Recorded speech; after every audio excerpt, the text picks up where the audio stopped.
বলরামপুরে ধুমধাম করে কোজাগরী লক্ষ্মী পুজো। হাটতলা মন্দিরে হাজারো ভক্তের ভিড়।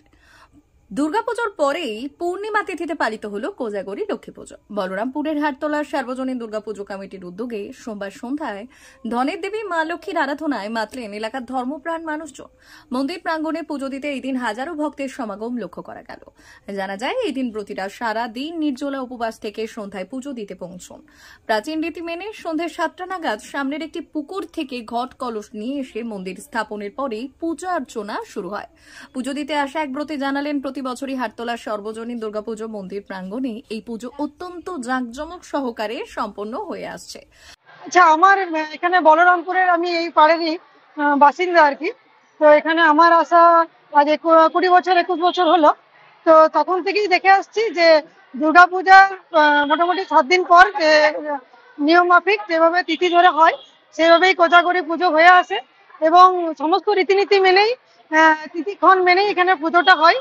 তাই আমরা মোটামুটি সবাই সময় মতো এসে পুজোটা দিই। লক্ষ্মীর আরাধনা হয়, এর মাধ্যমে এখানকার পুজো খুব ভালো হয়।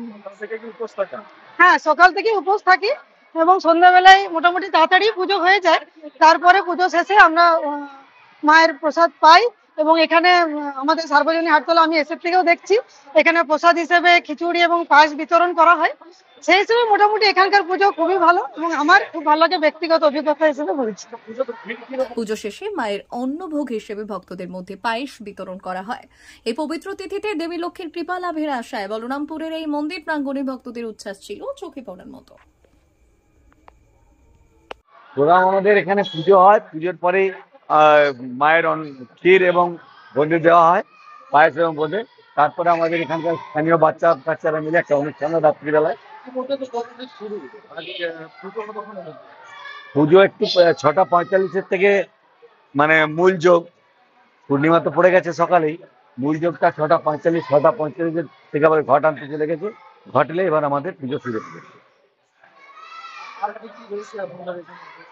এটা আমরা 28 বছর থেকে এখানে পুজো করছি।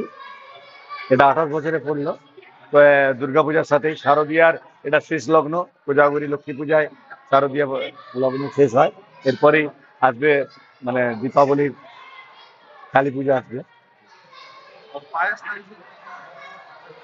প্রতি বছর দেওয়া হয়, প্রতি বছর। আজ 28 বছরই দেওয়া হচ্ছে।